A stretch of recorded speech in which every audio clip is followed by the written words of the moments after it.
আসসালামু আলাইকুম রহমতুল্লাহি অবারাকাতু। দিনী ইসলাম নলেজ চ্যানেলে আপনাদের স্বাগতম। সুপ্রিয় দর্শক শ্রোতা, আশা করি আল্লাহর অশেষ রহমতে আপনারা সকলেই ভালো আছেন। আমি সাক্ষ্য দিচ্ছি যে আল্লাহ ছাড়া কোনো মাবুদ নেই। হজরত মুহাম্মদ সাল্লাল্লাহু আলাইহি ওয়াসাল্লাম আল্লাহ তাআলার বান্দা ও রাসূল। আজকে আমরা জানব সকালে সহবাস করলে যে তিনটি উপকার আপনি পাবেন ইনশাআল্লাহ। এই সম্পর্কে জানতে আজকের ভিডিওটি অবশ্যই শেষ পর্যন্ত দেখুন, কেননা আজকের ভিডিওটি খুবই গুরুত্বপূর্ণ হতে চলেছে।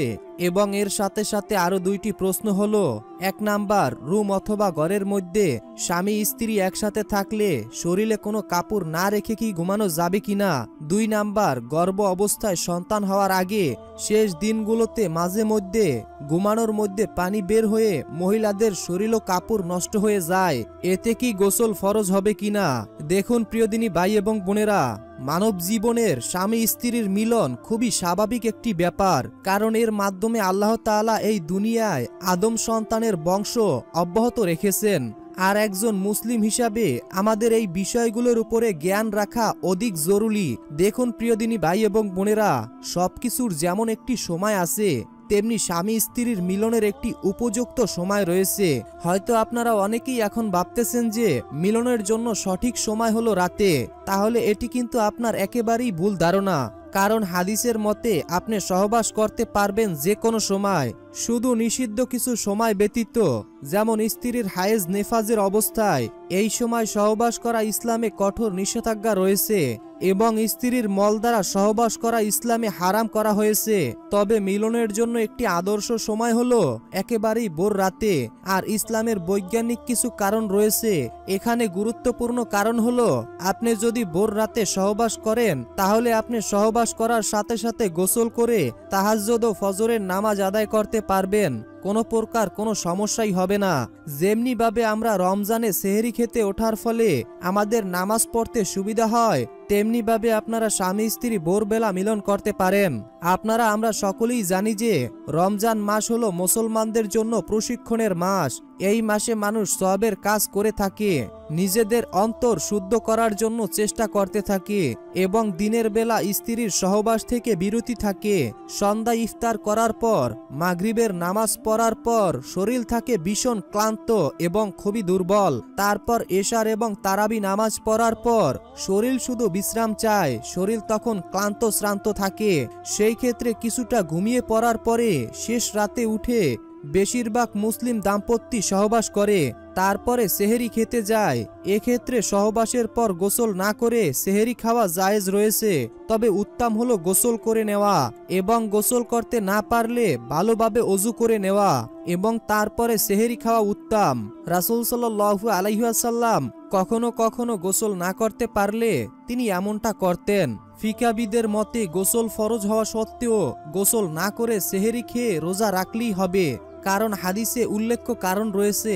যেমন হযরত আয়েশা রাদিয়াল্লাহু তাআলা আনহা থেকে বর্ণিত, তিনি বলেন, রাসূল সাল্লাল্লাহু আলাইহি ওয়াসাল্লাম সহবাসের পর গোসল না করতে পারলে ওযু করে তারপর সেহেরি খেতেন। তবে মনে রাখতে হবে যে ফজরের রক্ত থাকতেই ফরজ গোসল করে সময় মতো নামাজ আদায় করে নিতে হবে এবং সব সময় মনে রাখতে হবে গোসল ফরজ হওয়া সত্ত্বেও গোসল না করে অপবিত্র অবস্থায় এক ওয়াক্ত নামাজের সময় অতিবাহিত হয়ে যাওয়া অনেক বড় একটি মারাত্মক গুনাহের কাজ।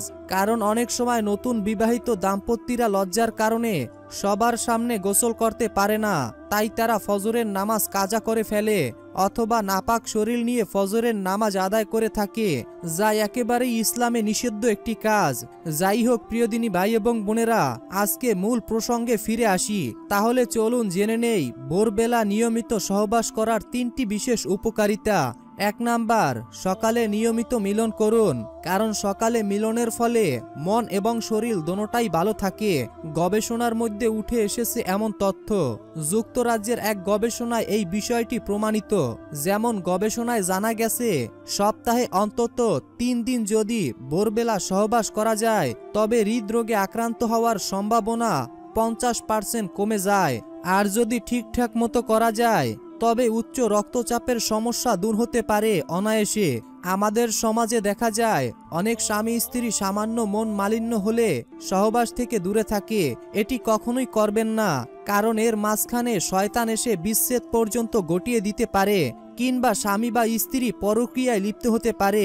তাই স্বামী স্ত্রীর জন্য সহবাস হলো আল্লাহ তাআলার এক বিশেষ নেয়ামত, কারণ রাসূল সাল্লাল্লাহু আলাইহি ওয়াসাল্লাম নিজেও তার স্ত্রীর সঙ্গে সহবাসী আলিঙ্গন ইত্যাদি করতেন। নবী করিম হযরত মুহাম্মদ সাল্লাল্লাহু আলাইহি ওয়াসাল্লাম আরও বলেন, কখনো তোমাদের কেউ যদি স্ত্রীর সহবাস করার পরে আবারও সহবাস করতে চায়, তখন সে যেন এর মাঝখানে অজু করে নেয়, কেননা এটি দ্বিতীয়বারের জন্য অধিক প্রশান্তি দেয়। তবুও সম্ভব হলে এর মাঝখানে সহবাসের পূর্বে একবার গোসল করে নিবে, আর অন্য সময়গুলোতে গোসল করতে না পারলে প্রাইভেট পার্ট তথা লজ্জাস্থান ভালোভাবে দ্রুত করে নিবে। অতঃপর নামাজের অজুর মতো অজু করে নিবে, কেননা সহিহ মুসলিম শরীফের হাদিসের মতো অন্যান্য হাদিসের কিতাবে এমন নির্দেশ দেওয়া হয়েছে।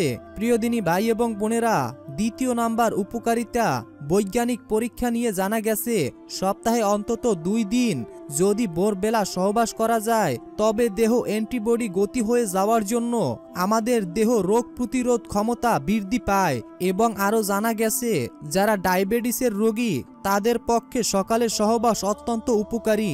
সকালে আধা ঘন্টা সহবাস করলে 300 ক্যালোরি এনার্জি খরচ হয়, যা ডায়াবেটিস কমাতে সাহায্য করে। যুক্তরাষ্ট্রের এক বৈজ্ঞানিক এই পরীক্ষাটি করার জন্য 300 জন মহিলাকে নিযুক্ত করা হয়, যাদের সঙ্গীরা সহবাসের সময় কন্ডোম ব্যবহার করেনি। তারা জানিয়েছে যে এর ফলে তাদের মন পূর্বের মতো অবসাদ ছিল, সেই মানসিক অবসাদগুলো অনেকটা দূর হয়ে গিয়েছে। এছাড়াও হাড়ের গঠন মজবুত করতেও সকালে সহবাস বিশেষ ভূমিকা পালন করে, কারণ 10 মিনিট সহবাস 30 মিনিট দৌড়ানোর সমতুল্য।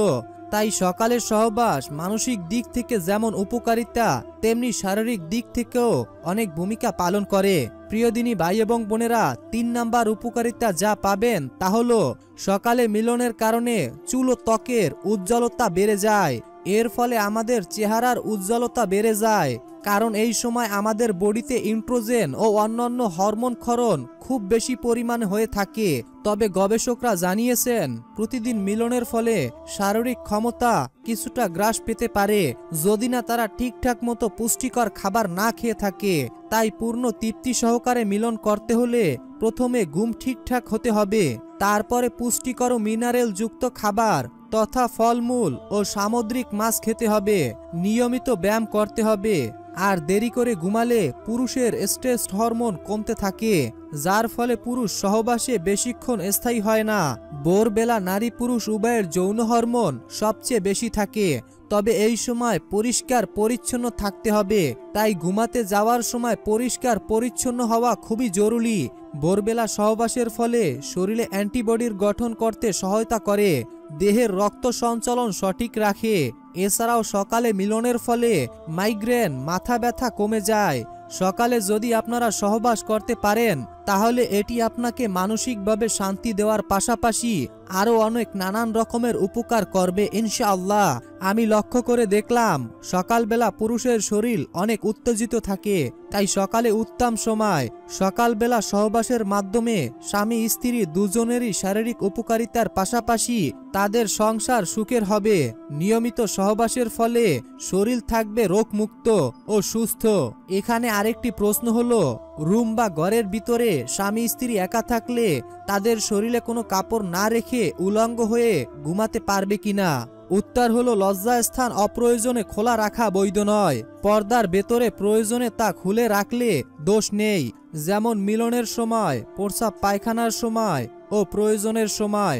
লজ্জাস্থান আবৃত করে রাখা ওয়াজিব। নবী করিম সাল্লাল্লাহু আলাইহি ওয়াসাল্লাম বলেছেন, তুমি তোমার স্ত্রী ছাড়া অন্যের নিকট লজ্জাস্থানকে হেফাজত করো। সাহাবীগণ বলল, হে আল্লাহর রাসূল সাল্লাল্লাহু আলাইহি ওয়াসাল্লাম, লোকেরা যদি এক জায়গায় থাকে, তখন তিনি বললেন, যথাসাধ্য চেষ্টা করবে কেউ যেন দেখতে না পায়। তখন সাহাবীরা আবার জিজ্ঞাসা করলেন, হে আল্লাহর রাসূল সাল্লাল্লাহু আলাইহি ওয়াসাল্লাম, যদি কেউ একেবারে নির্জনে একা থাকে? তিনি বললেন, সে একা থাকুক কিংবা মানুষের সঙ্গে থাকুক কিংবা সে নির্জনে থাকুক, তাকে তো আল্লাহ দেখতেছে। অর্থাৎ প্রিয়দিনী ভাই এবং বোনেরা, অন্যান্য যে কোনো প্রয়োজনের সময় লজ্জা স্থান খোলা রাখা যাবে, তবে অপ্রয়োজনীয় সময় নয়, যেমন প্রস্রাব পায়খানা বা মিলনের সময় ছাড়া উলঙ্গ অবস্থায় ঘুমালে বিপদের সময় বড় সমস্যা হতে পারে। যেমন আপনার ঘরে আগুন লাগলো বা ভূমিকম্প হলো, তৎক্ষণাৎ সেখান থেকে নামতে পারবেন না বা বের হতে পারবেন না, কেননা আপনার শরীরে জামা কাপড় নেই। আমরা হঠাৎ করে কোনো বিপদে পড়লে মানুষের ব্রেন নার্ভাস সিস্টেম শুধু মানুষকে বাঁচানোর জন্যই কাজ করে, কারণ এই সময় ব্রেন কয়েক সময় সিদ্ধান্ত নিতে সময় নেয়। তাই তো যখন আপনি কোনো বিপদে পড়বেন তখন আপনি জামা নিবেন নাকি আপনি বের হবেন, এই সিদ্ধান্তটা নিতে ব্রেনের অনেক সময় লাগে।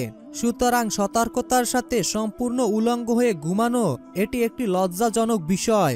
আর একটি প্রশ্ন হলো, গর্ভ অবস্থায় সন্তান হওয়ার আগে শেষ দিনগুলোর মধ্যে মাঝে মধ্যে পানি বের হয়ে শরীর নষ্ট হয়ে যায়, এতে করে কি গোসল ফরজ হবে কিনা? এর উত্তর হলো, সন্তান হওয়ার আগে শেষ দিনগুলোতে মাঝে মধ্যে পানি বের হয়ে মহিলাদের শরীর ও কাপড় নষ্ট হয়ে যায়, এতে ওই মহিলার উপরে গোসল ফরজ নয়, কিন্তু অজু অবস্থায় থাকলে তার অজু ভেঙে যাবে এবং ওই কাপড় এবং শরীর পাক পবিত্র করতে হবে, কেননা ওগুলো হলো নাপাক। তো বন্ধুরা, এই ছিল আমাদের আজকের ভিডিও। অবশ্যই আজকের ভিডিওতে আমরা যেই বিষয়গুলো আপনাদের সামনে উপস্থাপন করেছি এগুলো অবশ্যই মেনে চলবেন। তো বন্ধুরা, এই ভিডিও সম্পর্কে যদি আপনাদের কোনো মূল্যবান মতামত থাকে এবং যদি আপনাদের কোনো প্রশ্ন থেকে থাকে সেটা অবশ্যই কমেন্টে জানাবেন। পরবর্তী ভিডিওতে আপনাদের সেই প্রশ্নগুলোর উত্তর দেওয়ার চেষ্টা করব, কেননা আমরা সকলেই জানি যে আমাদের জীবনে সকলেরই কম বেশি সমস্যা রয়েছে, সমস্যাবিহীন কোনো মানুষই নেই। তাই আপনারা আপনাদের মূল্যবান মতামতটি আমাদের ভিডিওর কমেন্ট বক্সে জানিয়ে যাবেন, যাতে করে আমরা পরবর্তী ভিডিওতে আপনাদের প্রশ্নগুলোর সঠিক উত্তর দিতে পারি। আল্লাহ তাআলা আমাদের সকলকে নেক আমল করার তৌফিক দান করুন, 5 ওয়াক্ত নামাজ আদায় করার তৌফিক দান করুন। আমিন। আসসালামু আলাইকুম ওয়া রাহমাতুল্লাহি ওয়া বারাকাতুহু।